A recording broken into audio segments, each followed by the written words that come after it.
Okay, shalom. Right, very interesting lesson, very close to my heart as well. Very motivated to do this lesson simply because I have a very good friend, a couple of very good friends that have fallen prey to this latest wave of deviant teachings. So it's all the Enoch solar calendars and all that accompanies that. Those deviant teachings, and in this lesson I'm going to show very clearly why the Enoch Metatronic solar calendars are not Torah based. Okay, so this will go on for more than one lesson. Let's just start looking at some lesson objectives because they are extensive. So the lesson objectives to clearly demonstrate that the Enoch calendars are not Torah-based concepts in any way at all. They are not messianic. They are Metatronic, and they were not followed at all by the early believers in Yeshua. You know, this is, you've got to get things straight. We're going to, how are we going to present those objectives? One, who were the Essenes at Qumran and what can we learn about them from their community rules and Shabbat rules? Okay, so people who think and believe that the Essenes were the early believers in Christianity, they need to wake up. Anyway, we will go through these. It's all very interesting. It reveals a lot. It reveals a lot when you look into these things. Who were the Zadokites and what are the potential problems from following their teachings? Who is Enoch and why should we be worried to follow Enoch Metatronic doctrines and calendars? Okay, how can the concept and analysis of the phrase Master of the Shabbat, Lord of the Shabbat, help us overcome these false legalistic doctrines and calendars? How is the concept of Moshiach and Melchizedek related to the concept of the Master of the Shabbat? Okay, that's going to come about through numerical analysis and also textual analysis surrounding those subjects. What is the Torah perspective on the various periods of time and the way time is measured? Okay, i.e. sun and moon, months and years, and things like that. What are the underlying Torah principles that these various periods of time and the way that they're measured reveal about unity rather than separation? Very important to understand, and how they link into the name Yod-Heh-Vav and reveal the name Yod-Heh-Vav and not conceal him. Why does the Torah-based Shabbat include both night and day, and what can this unity tell us about the plan Yod-Heh-Vav has for shalom and unity for all creation? So obviously we're not going to get through all that in one lesson because it's massive. Even this alone, what is the Torah perspective on the various periods of time and the way they are measured? It's a massive analysis. You know, I'm just going to have to be quite selective on it, but let's go and have a look at some of the things that I've mentioned. We're just going to work through and see how much of this we can get through. Okay, certainly some of the first lesson objectives. Let's go and have a look at who actually the Essenes are, because these people that are grabbing a hold of these, what's newly discovered to them, doctrines, need to have some background information into who the actual Essenes were, because they're not very clear cut. There were more than one type of Essene, there were more than one type of groups. They were not just living in Qumran. And as we've also got to understand there's contradictions in the historical recording of these people. There's a lot of ambiguity around that anyway. The three major people that you know, historically documented these Jewish sects that would be called Essenes, and there's a lot of ambiguity surrounding them, but let's go and have a look at some of the basic principles that we do know. The Essenes exceeded 4,000 members, didn't just live at Qumran, so they lived in other Judean cities as well. They had like holding houses and things like that. Okay, extreme strictness for the law and especially Shabbat observance. We will come to those and their own Shabbat observance, what's called the scrolls that were found regarding the Shabbat observance.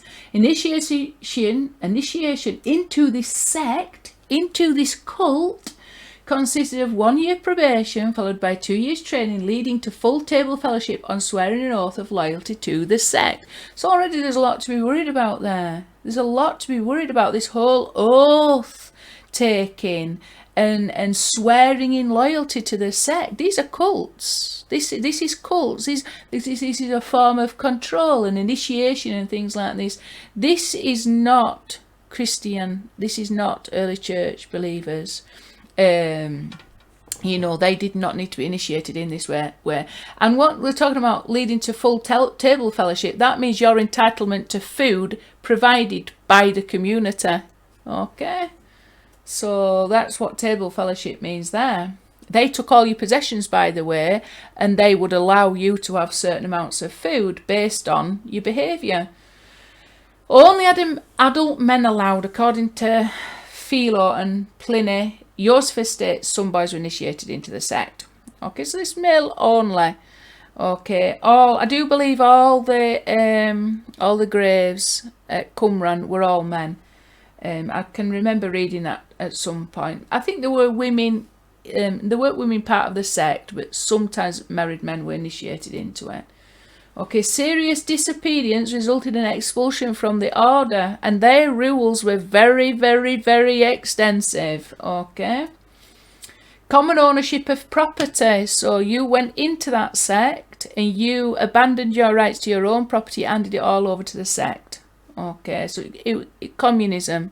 That's the word used in the book, The Complete Dead Sea Scrolls in English, Penguin Classics, translated by Geza Vermes. I think that's how you say his name, but I'm not too sure. It could be Geza Vermes.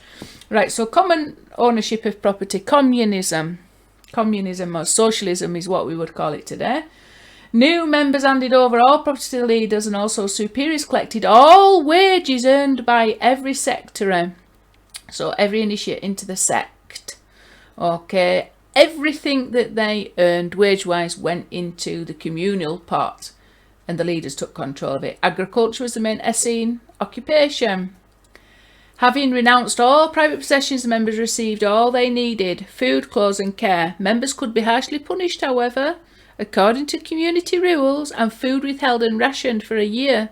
Sometimes they weren't allowed at this, which if you read some of the rules, they had this like what they consider their communal table or whatever, and if you didn't behave, you certainly weren't allowed to be partake of that table. You was excluded. They had also things like wearing white garments, ritual bathing before meals, cooked and blessed by priests, rejection of animal sacrifices, and oaths to support their statements, and also rejection of marriages. So that if you had like what Yeshua said, yes, let your yes be a yes and your no be a no. You couldn't make an oath to say, I swear by holy names that what I'm saying is true. And also rejection of marriage. Josephus says marriage was permitted in some Essene sects, but solely for procreation. So there was a massive aspect of it was celibacy. No marital relations, even between man and wife, especially if not able to produce children. Did not believe in bodily resurrection. So they didn't believe in the resurrection of the dead. That's basically what they did not believe in. 7 years imprisonment for transgression of the Shabbat or festivals. And I'm going to go through some of the harsh rules regarding festivals. It's all biblical based, but they did take it to an absolute extreme. So this should alarm people. Okay, you wanting to follow these rules, this kind of mentality. By the way, this goes from my point of view when I'm reading this. Now, I do not in any way ever put the New Testament on the same level as the written Torah, the Chumash, the 5 books of Moses. Not even close. I've made this quite obvious in all my teachings. I don't beat about the bush. I do not regard the New Testament as pure and holy to there are aspects of it which are the truth. Why are the truth? Because they absolutely perfectly align with what is written in the written Torah, and the Torah is the truth. Okay, but there's a lot that deviates from what is written in the Torah, and you can assume it may have been added on. It can't possibly have been a deviation to what was in the written Torah. And when you're looking at some of these, you can start to think in your mind, okay, so lots of doctrine crept into the New Testament that wasn't really Torah based. Some corruptions, heavy corruptions went into the New Testament. Things like even things that, simple basic errors like Stephen saying that Abraham was buried in Shechem, when it clearly states in Torah where he's buried in the cave of Machpelah, and this is it's near a place called Kiryat Arba. That's where you have to go, and it's near Hebron. Okay, so that's where the cave of Machpelah is, which is much further south than Shechem. Shechem's right up in the north of Israel. So you got to understand there's a lot of problems. There's things quoted from scripture that isn't actually in scripture and things like that. So there are errors contained within the New Testament. You got to be very clear. All my understanding and all my teaching are based purely on what is written in the Torah and backed up and revealed in the Torah. The concept of Moshiach ben Yosef and the concept of Yeshua as revealed in the Torah, which is pure and holy. So I don't go, and I'm not biased by what is written in the New Testament unless it aligns with what's in the Torah. And obviously some of these things are written into the New Testament. You got to question them. Why? Because they're certainly not Torah based. Celibacy and things like that are certainly not Torah based. Okay, so you can understand, did this have an influence on New Testament teachings, and was that influence holy and good? My answer to that is absolutely not. From a Torah perspective, absolutely not. So, Qumran's greatest novelty. This is written in the book, the Penguin Classic book, the entire complete Dead Scrolls in English. Okay, so this is the kind of people that we are dealing with at Qumran. Qumran's greatest novelty. If one had to single out the most revolutionary novelty furnished by Qumran, its contribution of the Genesis of Jewish literary compositions would justifiably be our primary choice. Comparative study of biblical manuscripts where no two copies display the same text, and of sectarian works attested in a number of sometimes startlingly different redactions, has revealed in one leading scholar's words, insufficiently controlled copying. In my view, however, the phenomenon would be better described as scribal creative freedom. Qumran manuscripts of scripture, and even more of the community rule and the war scroll indicate that diversity, not uniformity, reigned there and then, and that redactor copyists felt free to improve the composition which they were reproducing, even the scriptures themselves. So and this is the top scholars that have been able to analyse all of the scripts, not one was the same. So if you was copying it, you copied it according to what you thought it should have said, even including scripture law. Qumran manuscripts of scripture, insufficiently controlled copying, where no two copies display the same text, and of sectarian works attested in a number of sometimes startlingly different redactions. This is not people that were honouring at what had gone before. These are people who were changing it according to the wind.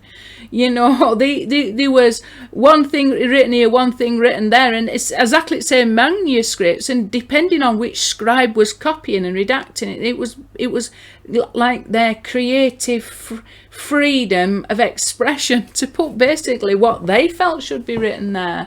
So, Qumran's greatest novelty. You've got to understand that this is what you're dealing with when you are changing the entire calendar on which you base your worship to Yod Hu Vav, who changes not. You are basing it on some scrolls that are highly insufficiently controlled copies, and in other words, they got to write whatever they wanted, and they didn't even abide by what they were copying. They had absolutely no regard for that. They wrote what they felt they should be writing, and that is like it says here,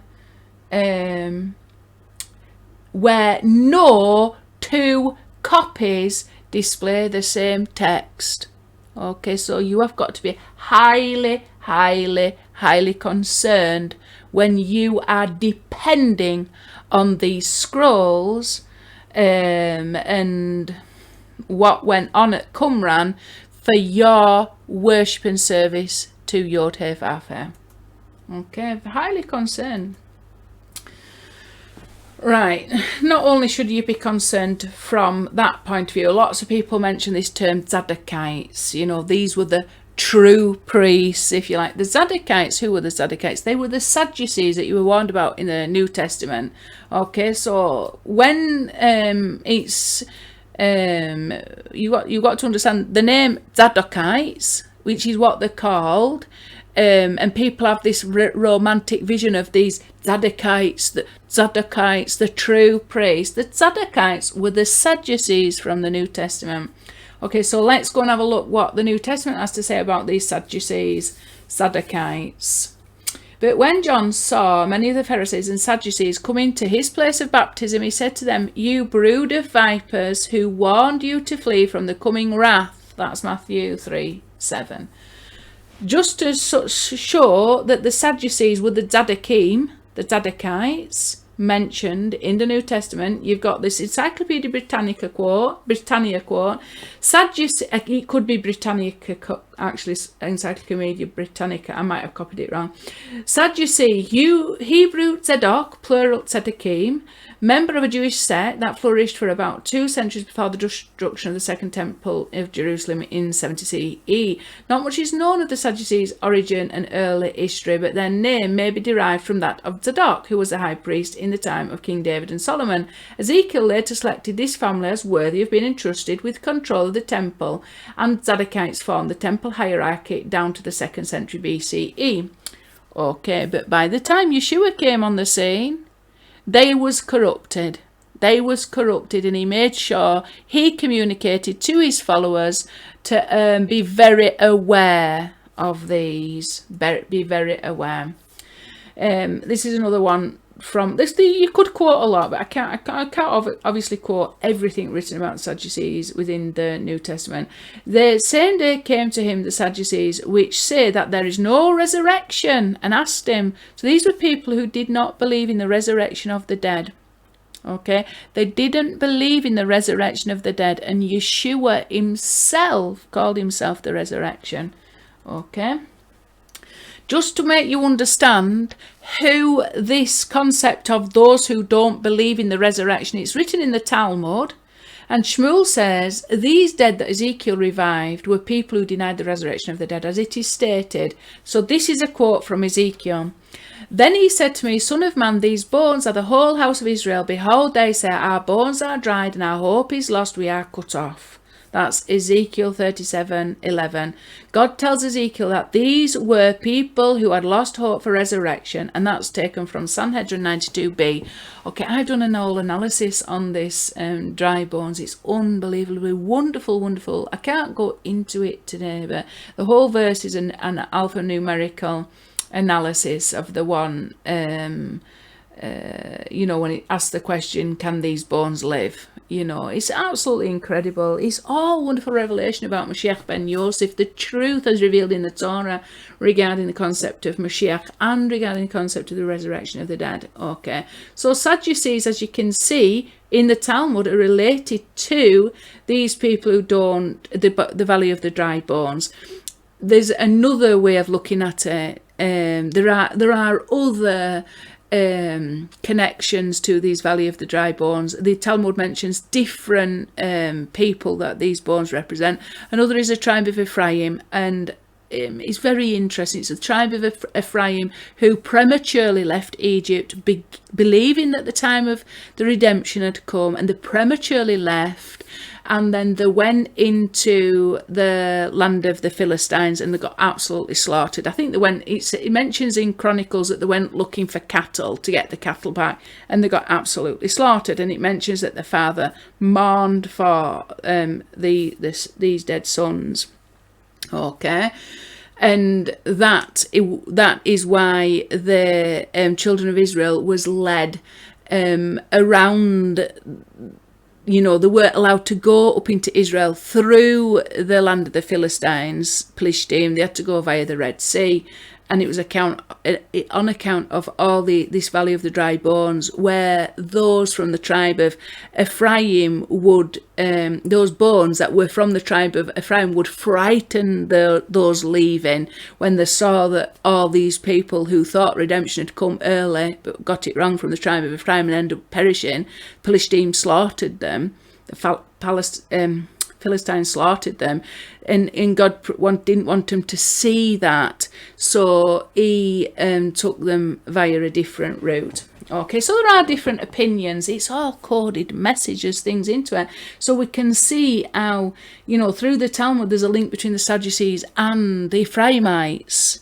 There is this link through the valley of the dry bones,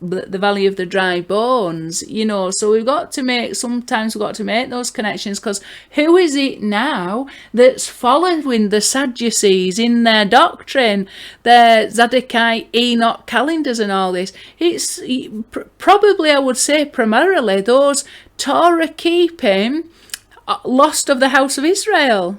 They're adamant that this divine calendar, which represents like perfection, that we haven't yet reached. We haven't yet reached the time of full redemption, and we want to make sure that we're not running off early into the desert, declaring our liberty before the time has actually occurred. There's no doubt in my mind, there is no doubt when Messiah comes again that he will restore a calendar that's different to the one that we've got now. There's no doubt about that at all in my mind. There are things that I would absolutely acknowledge don't add up to me regarding the current calendar that has been in place, the Hebraic calendar that has been in place. There's things that don't add up, but as far as the reality of the exile in which we are living now, and all that we are subject to during that exile until we have completed everything that we have got to complete down on earth, the 999 footsteps of Moshiach ben Yosef, then we have got to understand that until that time comes, when things change in a big way, there will be a perfect year and a perfect month. We haven't got that now.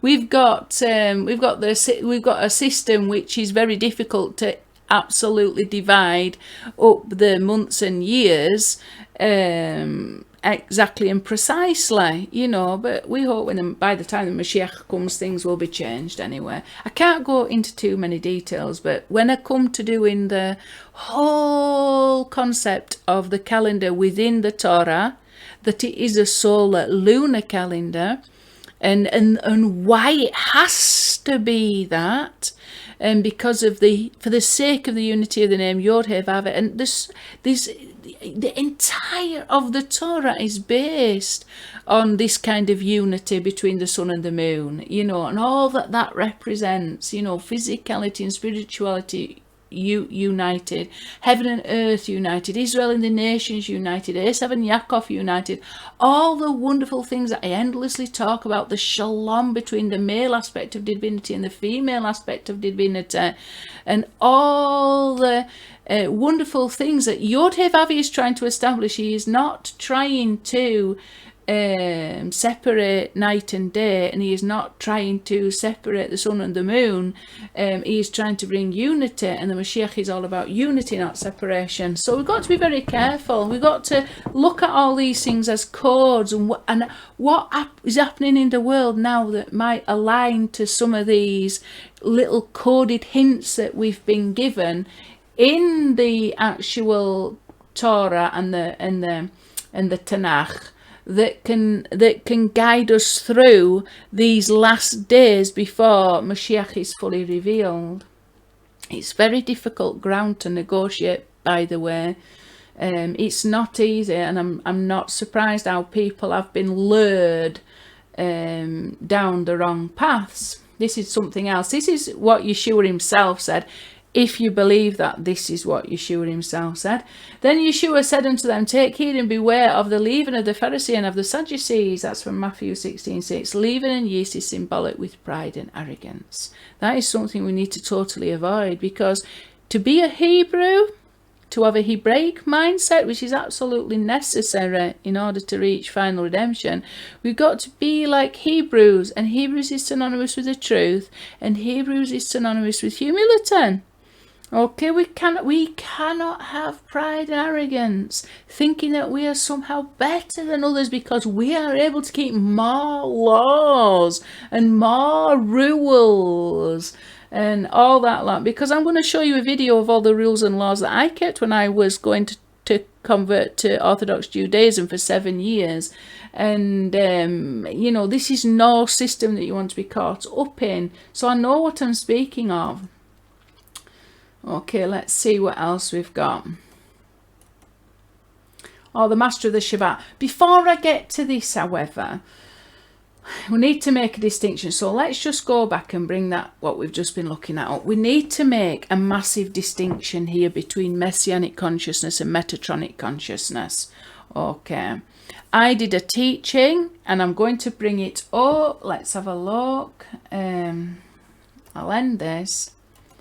I did a teaching, and this was it. It's all about Metatron, Moshiach, and Moshiach giving sight to the blind. Okay, it's very important teaching this. This is really to understand the difference between Metatron, who is Enoch.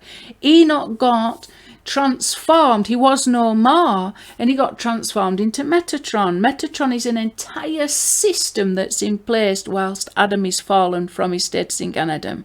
Basically, that's the way to sum it up. Instead of Metatron being there should be Moshiach there. But until Moshiach is fully resurrected from the dead and is fully resurrected from the exile into which he has exiled himself in order to suffer with us until we correct our faith in the name Yod-Heh-Vav-Heh.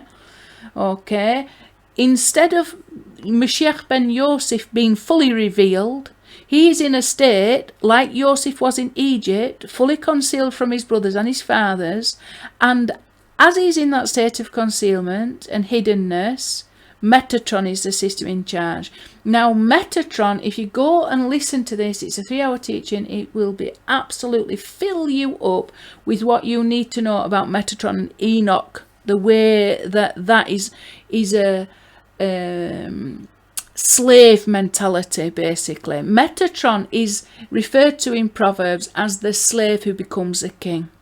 Okay. He acts like a slave, and he gets you thinking like a slave, and through this Metatronic consciousness, Yod-Heh-Vav-Heh is constantly changing. You know, if I only do this good, Yod-Heh-Vav-Heh will be good to me. And if I don't do all these holy rules and keep all these holy laws, there will be punishment and consequences for me. And this is a Metatronic system. This is Metatronic.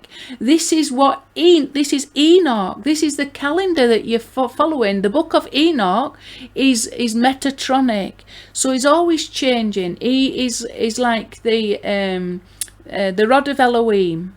Okay, that was in Moshe's hand and changed into a serpent, and then back into a rod. So it just depends which way the wind blows, or whether you do. If you are a good slave to this slave who's pretending to be a king, whilst the real king's in hiding doing the real work of Yod-Heh-Vav-Heh, you know, all the people are kept busy appeasing this slave king with more and more slavery.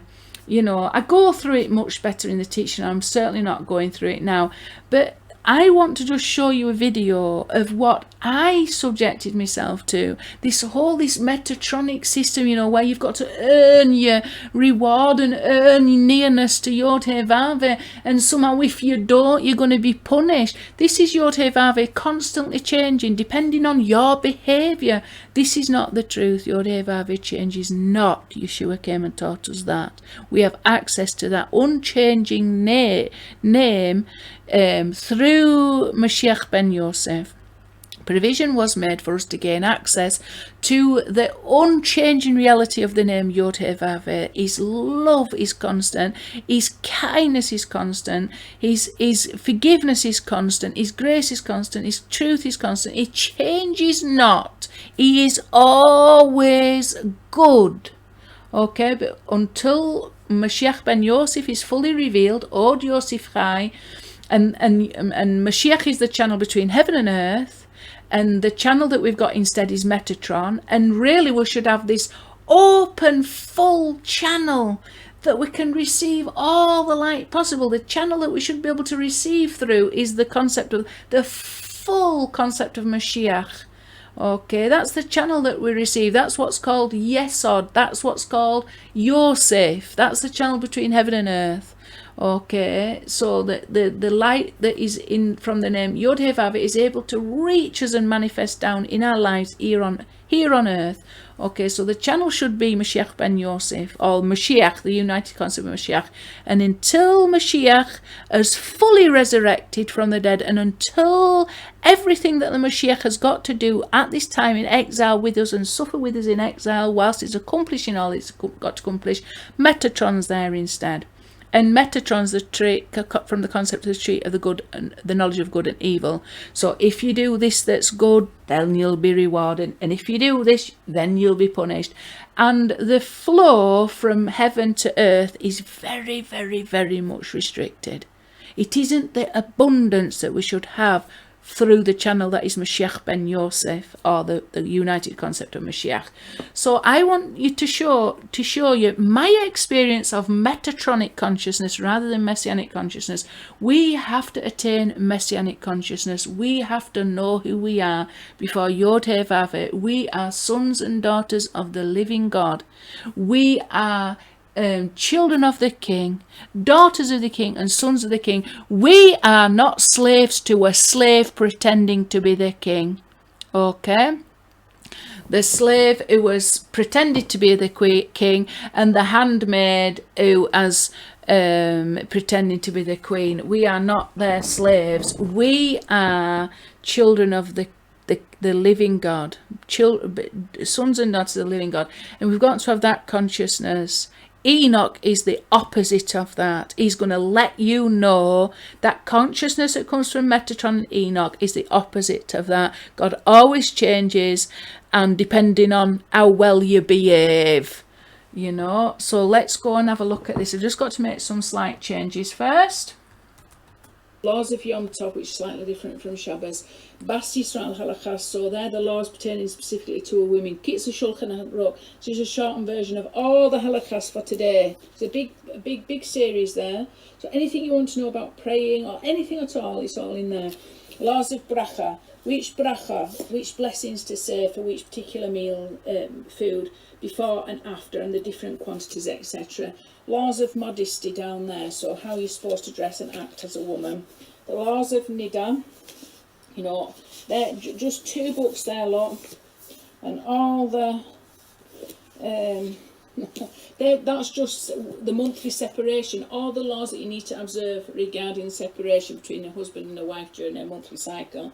Illustrated guide to Shabbat, so all the 39 malachas of Shabbat, the 39 laws that you've not to break, and examples of that. Okay, this is kashrut. So kashrut is keeping kosher kitchens and stuff. So that's all the laws to do with milk and dairy separation, kasher in your kitchen, everything like that. What you can eat with what. This is a course that I went on, a Shabbat course in the kitchen. You got to know exactly how to apply all these laws, you know, in practical ways. So, you know, like for example, Ashkenazi Jews are not allowed to take the lid off certain drinks because it's classed as a final hammer blow. Macha, I can't remember what they call it now, I think it's right at the beginning actually.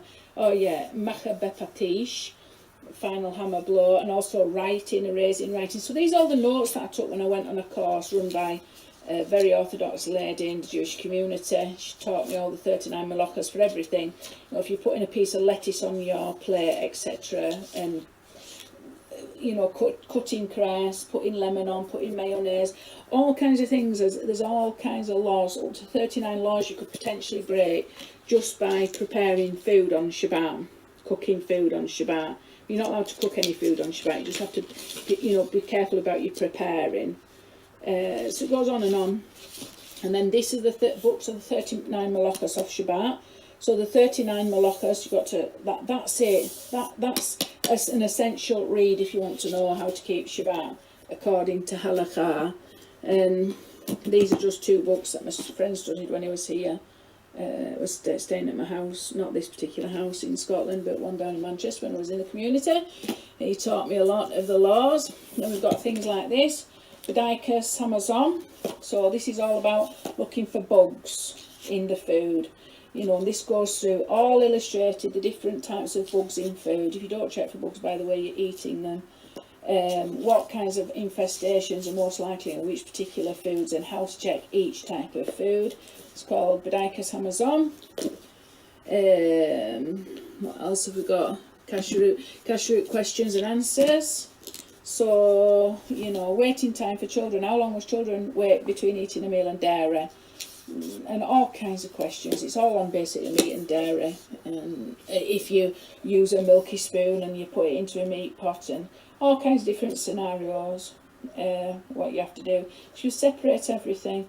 Halachos for Pesach. So when you're getting your house ready for Pesach, you've got to first read that and then know exactly what to do to all your utensils and stuff to get them ready for Pesach, because you can't eat anything that has got chametz on it or that's been used for chametz unless it's been kashered. These are your daily prayers. So what you've got to do each day. This is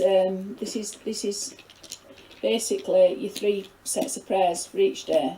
Every day, get through that.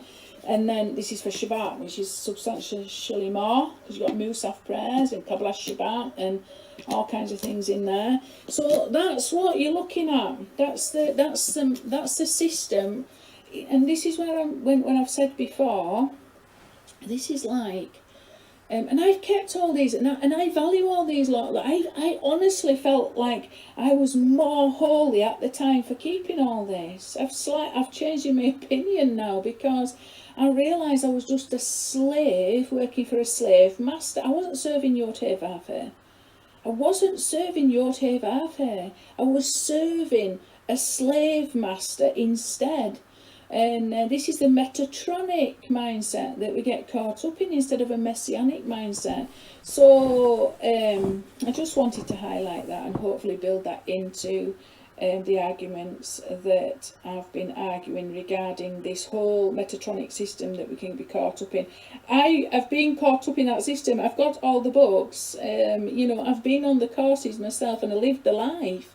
So I do have some measure of understanding as to this system because I was very much a part of it. Okay, so now hopefully I'm going to have a look at the next stage of it, this whole concept of the Master of the Shabbat, to show how from a messianic point of view and having this view that Yeshua had, just even having a look at this context, this concept of the Master of the Shabbat can help liberate us from that Metatronic mindset. Anybody who's listened to my teachings on Metatron will understand more what I'm saying. Metatron he acts instead of Yod-Heh Vav-Heh. Most people are having a relationship with Metatron. It's called even in the Enoch books the lesser Yod-Heh Vav-Heh. Okay, so he presents himself when we have not attained the level in our soul that elevates us up to the status of children of the King. Okay, until we work and elevate ourselves up through the channels that Yod-Heh Vav-Heh himself has provided, through the concept of the Moshiach, the true Moshiach as revealed in the Torah of Yod-Heh Vav-Heh, the Moshiach of Yod-Heh Vav-Heh, not our fantasy fiction versions that we get from the lies we've inherited in the religions into which we've been born, the religions of Christianity, although there's a lot of lies regarding Yeshua, the religion of Judaism, there's a lot of lies regarding, there's a lot of truth. Don't get me wrong, there's a lot of truth, there's a lot of lies. And we've got to, and even in Islam, there's a lot of truth, there's a lot of lies. We've got to elevate ourselves up. And we've got to overcome the Metatronic system, if you like. And it's the power of truth that elevates us. Truth about what? Truth about Od Yosef Chai. Yosef is still alive. You know, this is the truth, and I go on about it always in all my teachings. That's the ultimate truth. We've got to have the truth regarding what Yod He Vav He has done through the concept of Moshiach to bring us into them elevated levels. And somehow, whilst we are elevating our souls up to the very heights where we attain those levels where we know we are in the palace of the King, face to face with the name Yod He Vav He as his sons and beloved daughters, beloved sons and beloved daughters, and that provision of access has been made for us through the suffering of the Moshiach. Okay, and we've been brought near on account of his death and his suffering, and all the things that are involved in that, and the unity of Moshe suffering as well in exile, and then the unity of the concept of Mashiach ben David. All of it builds us that channel that needs to be opened up. That Metatron is there until we have figured it all out. Okay, so you got to know what the challenges that's before us, and most people's relationship with God, what they perceive as God at this time, and when they say, I heard the voice of God, Metatron is the voice of God to most people.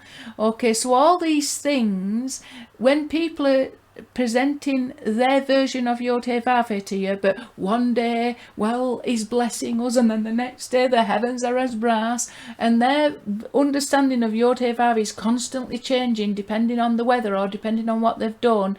The relationship that they are having is with Metatron, who is there until they get it figured out, the truth regarding Moshiach. Okay, when we have struggled with all the illusions, with all the doubts, with all the fears, with all the lies we've inherited, to reveal the truth about what? The truth about the Moshiach is revealed in the mind of God, not in our fantasy fiction exiled mindsets, but through a Hebraic mindset. We will get the truth, and then we will be able to discern the difference between Metatron and a messianic consciousness, and come face to face with the name Yod He Vav He. So before I get there, I mentioned about what we can learn about the Essenes from the community rule, and I want you to know, when I read this out to you, this is not just about a calendar. This is about an entire Metatronic mindset that you've got to be free of if you want to ascend to the heights of heaven. If you want proper communion with our Father in heaven, Yod He Vav He, you're going to have to overcome these forces that stand in your way. And why I'm going to read the community rule is, and why I put all that I subjected myself to. Does that mean to say that all the go around desecrating the Shabbat? No. Okay. I used to keep all the rules. I still keep Shoma Shabbat for the most part. I don't eat milk and dairy. I have just a dairy kitchen, so that eliminates a lot of the kashrut rules. But I keep kosher, and I keep things properly. I don't do things by halves. I do it properly. If I'm going to do it, I do it properly.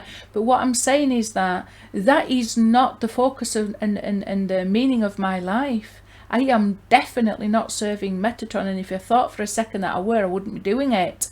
I am serving Yod He Vav He, and the access and right and honour to be able to serve him was the provision that was made was Moshiach, and specifically Moshiach ben Yosef, who is Yeshua. Okay, so let's read the community rules of the Essenes and see if any of this leaven, this type of Metatronic Enoch mentality has infected you. Right, these are the rules by which they shall judge at a community court or inquiry according to the cases. If one of them has lied deliberately in matters of property, he shall be excluded from the pure meal of the congregation for 1 year, and shall do penance with respect to 1/4 of his food. So that means he's basically going without 1/4 of his food because he lied regarding property. He might have said that, oh, I've given you all my property but withhold something, okay? Whoever has answered his companion with obstinacy, or has addressed him impatiently, going so far as to take no account of the dignity of his fellow by disobeying the order of a brother inscribed before him, he has taken the law into his own hand. Therefore he shall do penance for 1 year and shall be excluded. So he won't be able to eat at the table.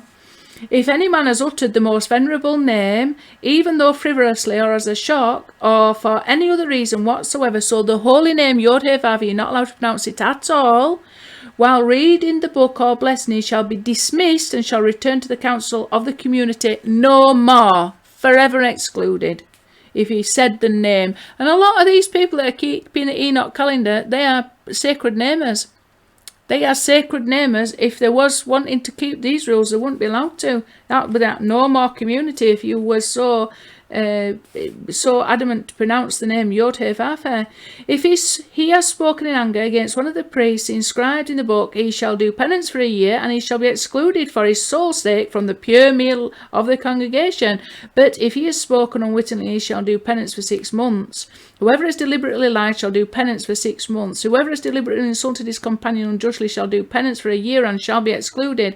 Whoever has deliberately deceived his companion by word or by deed shall do penance for 6 months.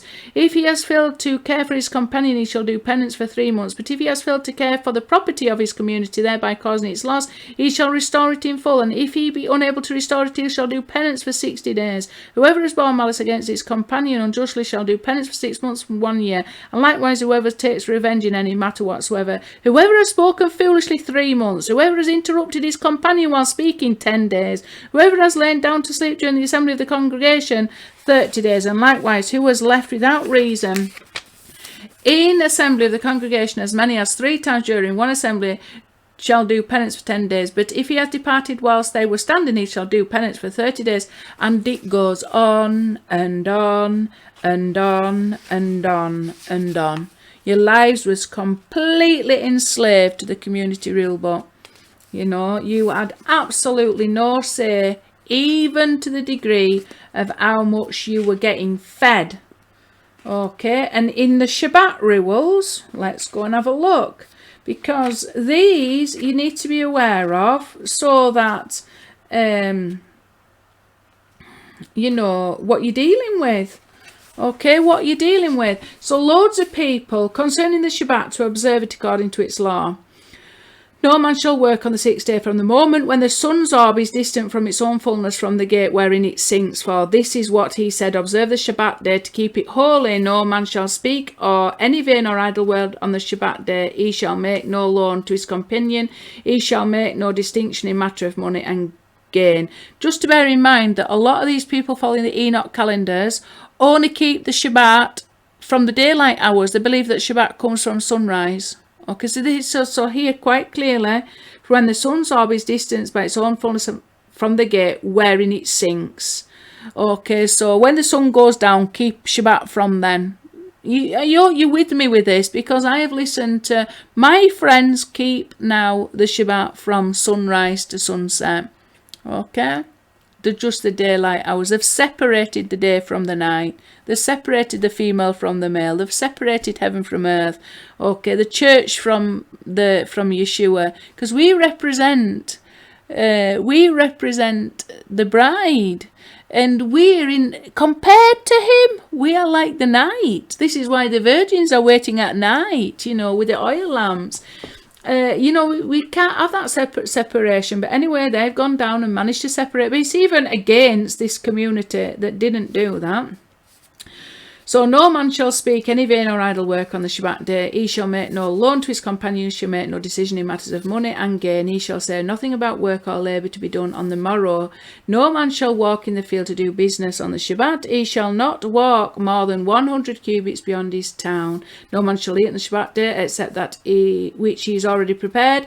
He shall eat nothing lying in the fields. He shall not drink except in the camp. If he is on a journey and goes down to bathe, he shall drink water where he stands, but he shall not draw water into the vessel. He shall not send out no stranger on his business on the Shabbat day. No man shall wear soiled garments or garments brought to the store unless they have been washed with water or rubbed with incense. No man shall willingly mingle with others on the Shabbat. No man shall walk more than 2,000 cubits after a beast to pasture it outside his town. He shall not raise his hand to strike it with his fist.